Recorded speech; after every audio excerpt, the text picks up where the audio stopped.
Hey guys, this is Ian from the Autobarn Volkswagen, and today we're asking the question of, should you in 2025 buy a used Tahoe? All right, let's get into it.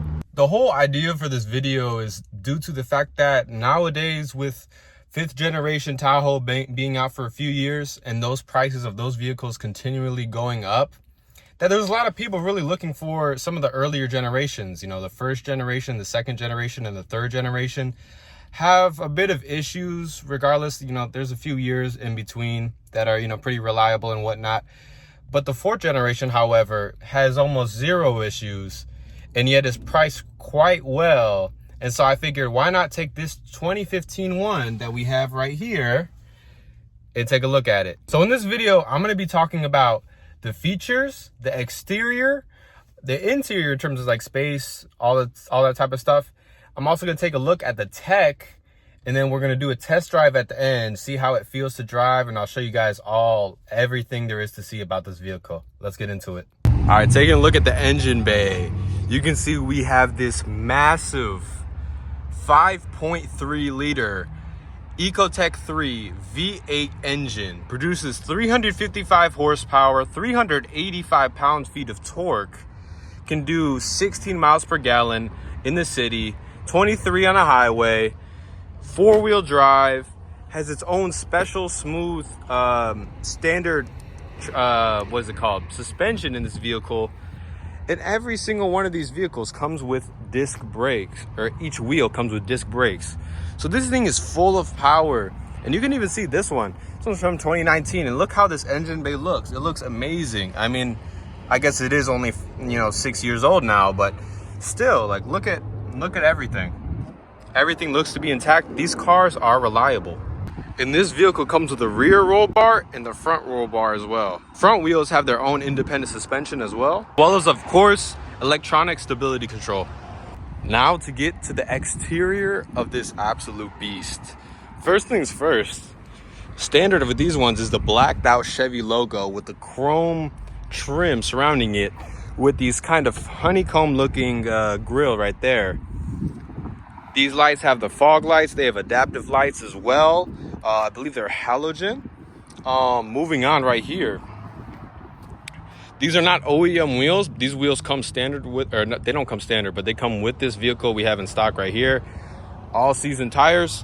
I believe the actual OEM wheels that come with the Chevy Tahoe 4th generation, regardless of trim, are all season tires as well. Moving on right here, we have the heated as well as power controlling side mirrors, and this one they're in body color matching as well as body color matching handles right here with the black assist steps right there. Moving on, actually taking a step back, you can see how these windows look.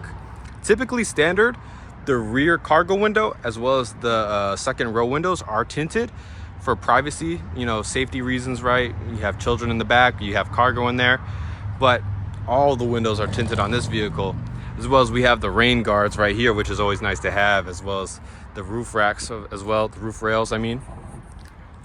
Taking a look in the rear, here, let me take this lift gate down. So taking a look right here, you might be wondering, where's the rear wiper? Well, the rear wiper is actually under the spoiler. You can see right there. So it's hidden, makes a more clean look to the vehicle, as well as easier to clean as well. And for those who might be wondering, this is what the gas cap looks like. Very standard, very simple. As you can see below as well, this is where we had the spare tire. Comes standard with all these vehicles, as well as the single exhaust pipe right there.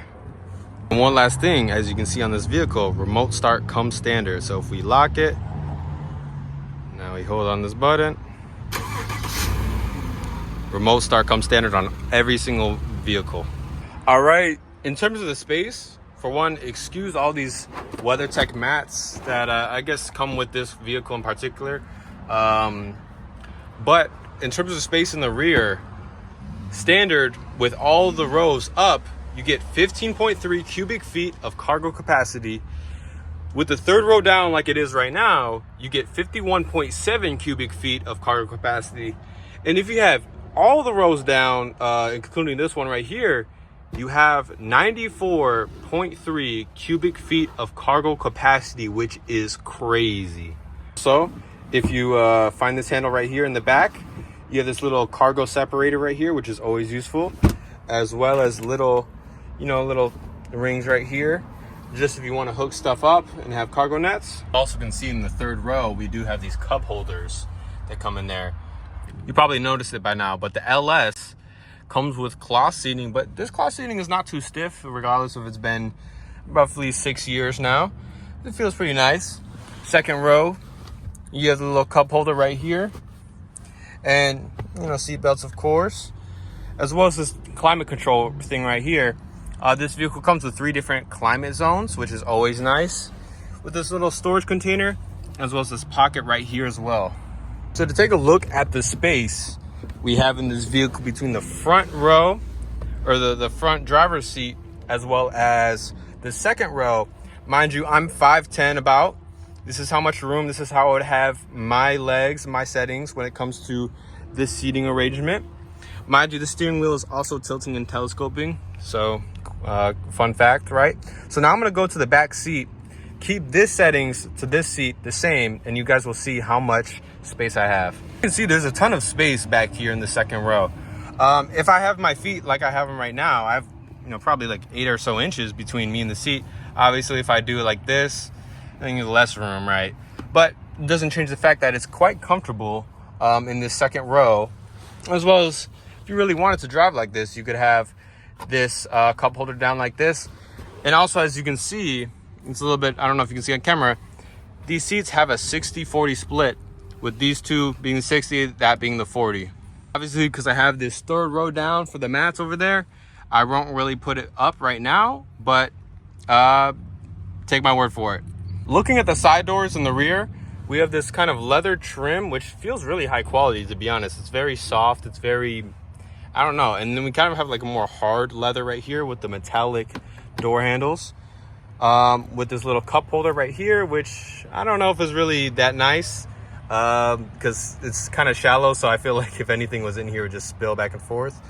Power windows right here as well. This little mini storage compartment, I mean, I guess it's more like a handle, but with this little mini storage compartment right here, and this better one that has, I guess, less shallow and is more versatile, I would say. And these are what the speakers look like. They have this little cool chrome trim around, which is pretty nice. As well, in the back, we have this little cubby storage area with a different climate control for the second and third rows. Up, the second row has these vents right here and right here with the 2 reading lights, which you can turn on and off. Obviously, because the door is open, that's why they're toggled to be on right now, which you probably can fix right here. This is what the driver's door looks like, I mean. And you can see, you're gonna see a lot of this wood along the interior of this car, mainly in the first 2 rows, as you'll see it right here on the side, right along this storage area right here, and like I said already, on this door. These vehicles have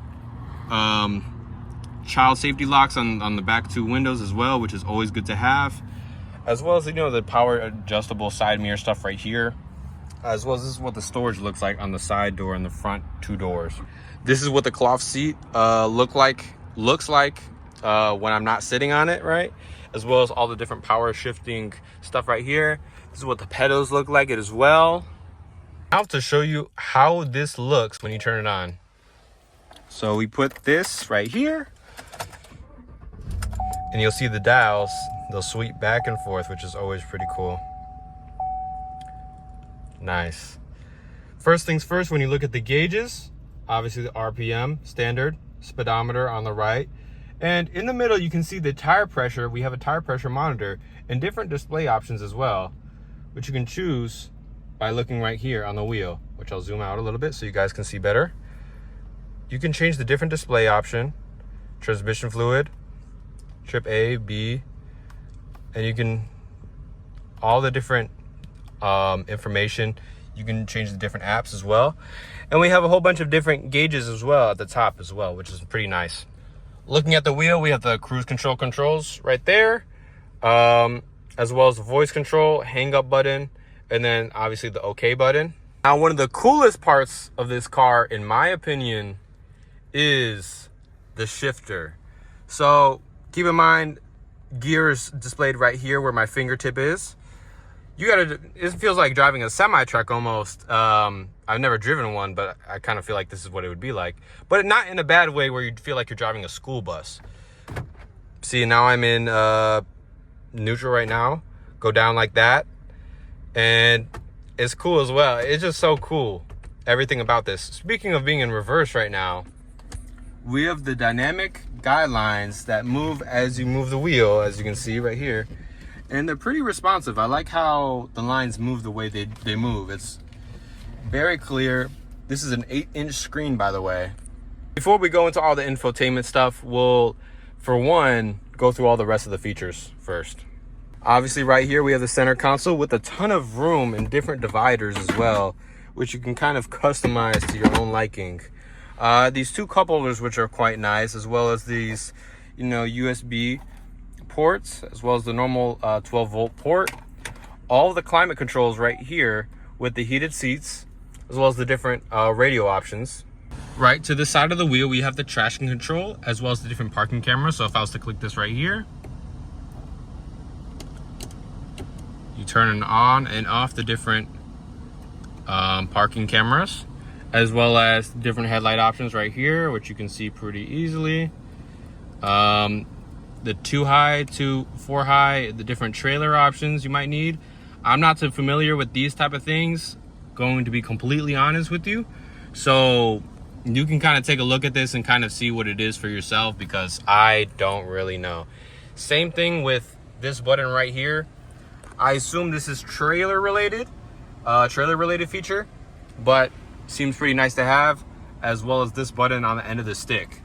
Right here, plus and minus, I assume this is some sort of Tiptronic button, which is pretty cool to have. You can manually change gears while also having an automatic vehicle. Moving up right here, we have the 2 different reading lights. You can turn it on or off if you want the lights to turn on when you have the door open. Right here, we have a little cool sunglass holder.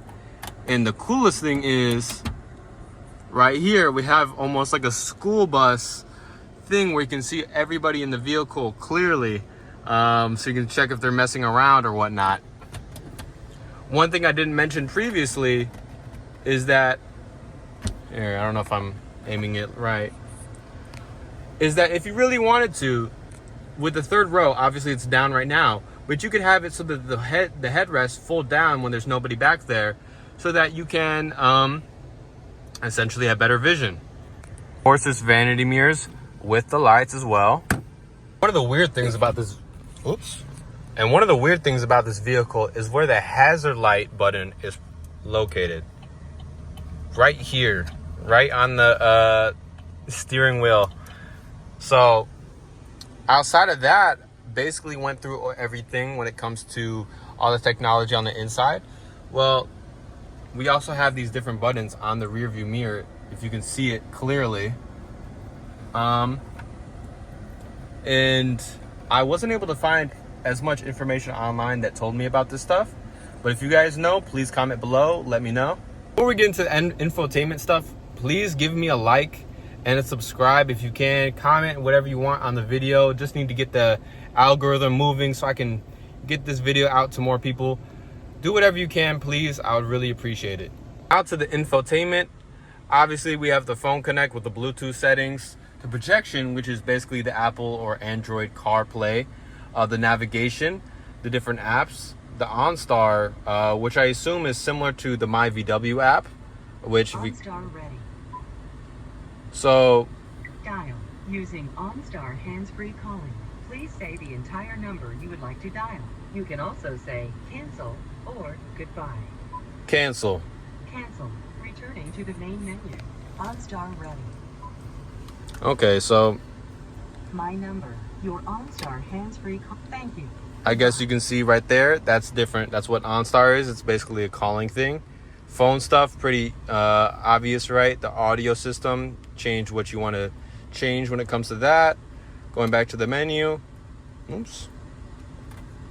Well, you have a lot more customizable options than you would think, actually.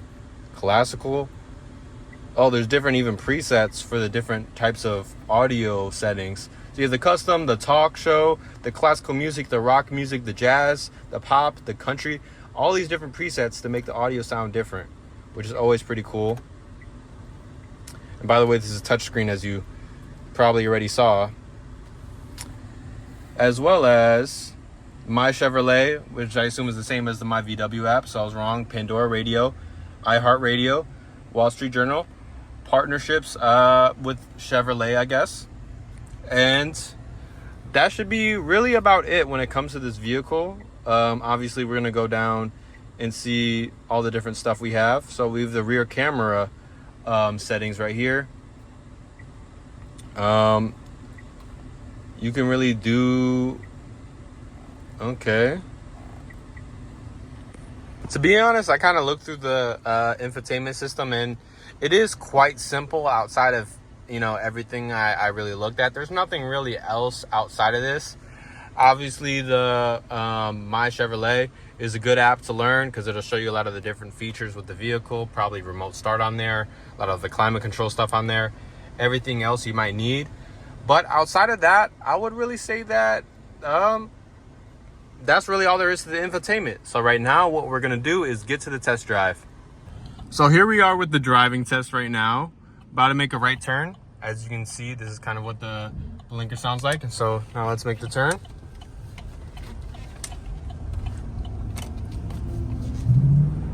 Oh, you can really hear that. You can really hear that V8. I'm not really even pressing it too much. But let's see what it sounds like if I press it a little bit.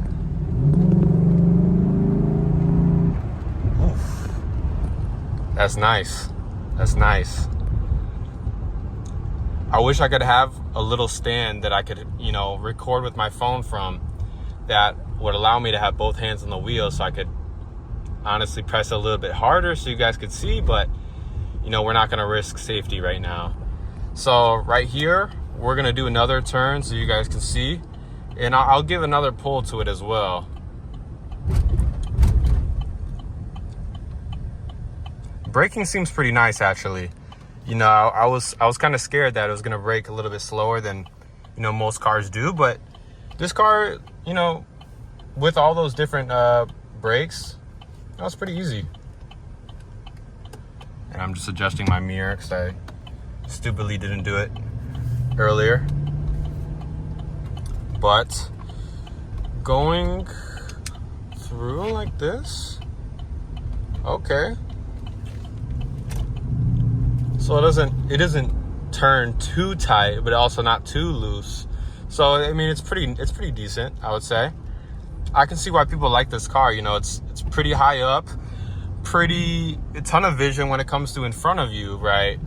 Obviously in the rear, it's a little bit hard, as you can see, but like I said, we still have that school bus thing and can fold down the third row headrest as well. But it's just a ton of power with this vehicle. A ton you can do with it. It's all-wheel drive or four-wheel drive, Can take this out off-roading, can tow stuff with this. There's so much different use cases for this. And, back to the main thing and just how much space there is in this thing. There's just so much you can really do. And so I can really understand the American market when they like these vehicles, As a person who mainly has only driven small vehicles my entire life, sometimes I'm kind of like skeptical of like, why is the U.S. market moving towards bigger and bigger vehicles? I can kind of understand and see it with this one right here. The VW version of this car is the Atlas, but this and the Atlas have two completely different feels. This feels much more like driving a truck, and the Atlas is much closer to driving an SUV/car, which both in their own respects have their own different use cases. I will say the Atlas is able to tow a lot while also driving like a car, which is pretty cool, right? But right now we're talking about the Tahoe. And so I'm gonna say that much.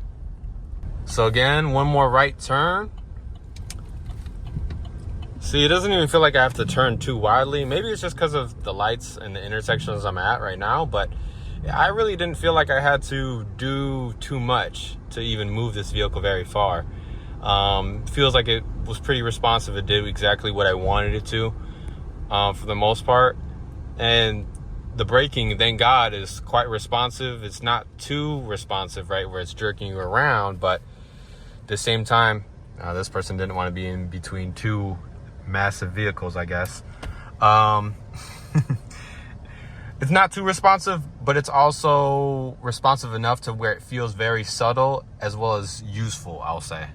So to conclude the video, I really do think you should buy a 4th generation Tahoe. They're kind of at that point where the new ones are kind of taking the spotlight because of all the new features they have on them, and they're kind of really spiraling upwards in value. Or these ones, obviously they still retain their value a lot. Like, for example, this one that we're selling right now is around the 30K mark in terms of dollars, right? And it has, you know, around 60 something thousand miles on it, right? It's been used quite a bit, and yet it's still worth that much money. I would say, honestly, it'd be a pretty good investment to get one of these. And if you can find one with pretty low mileage and still in, you know, I would say a pretty good price range, really go for it, because you might as well buy that and possibly even sell it for more than you bought it for after, you know, putting a few thousand miles on it as well. You know, obviously if you have to deal with taxes and stuff, you probably shouldn't do that, but at least break even, right? I would say in terms of the space, in terms of the performance, in terms of like I said, the power already, being able to do all these different things with it. It's 4-wheel drive, so you have the safety. You know, I'm in the Midwest right now during winter time. You know, having these all-season tires with the 4-wheel drive is extremely useful. It's pretty high up. You can see so much stuff in the front. Obviously, that makes, you know, parking a little bit harder, as well as, you know, seeing behind you a little bit harder because of, you know, how much room there is in the back. You know, you can see it right there. It's a little bit harder to see in the back, but nonetheless, that's just kind of the cost you pay when you buy one of these types of cars, right? I really like this, the feeling of it. I like the feeling of the shifting, you know, having that little kind of like lever is pretty cool. It's pretty cool in terms of in comparison to the normal shifters. I think it's really cool. But I would definitely say these are really worth the money. You know, you're getting that much power, that much space for that cost. Why not? Especially if you're going to be able to sell it for the same price you got it for a lot of the time. So, I mean, right now I'm driving this 2019 one, and you know, it's a dream, right? So to conclude the video, do I think this vehicle is worth it? Absolutely. Absolutely. And I mean, what I drive right now, or what I've been driving at the Volkswagen dealership, is a lot of Atlases, and those SUVs, they feel more like car/SUVs, and that's really good for what it's for, right? But if you want more power, you want to be able to tow stuff a ton, you know, go off-roading and have crazy amount of power, right? Then the Tahoe is for you. This thing feels like driving a truck. It feels like you're incredibly high up when you're driving. You can see everything basically. So with all that stuff said, this white 2019 Tahoe LS is for sale. Like I said, it has 60 something thousand miles on it. I'm not sure exactly what the price is, but the stuff is going to be down in the description below. I'm also going to include my contact information right here and right here. It's going to have my phone number, which you can call me through, or my email, which you can, you know, email me through, and ask any questions you might have about this vehicle, or any other vehicle, to be honest, we have in our inventory. Because I'm going to make a video on the 2023 Tahoe we have next, or maybe I'll do the Grand Cherokee, or maybe I'll do the Bronco. Whatever I might do, I'm gonna do it soon. But in any case, please like, please subscribe, please comment any questions you have, or like I said, contact me. I really don't care. But like I said, I think this car was really cool, or this truck, I might as well say, was really nice to drive. And yeah, have a nice one, guys.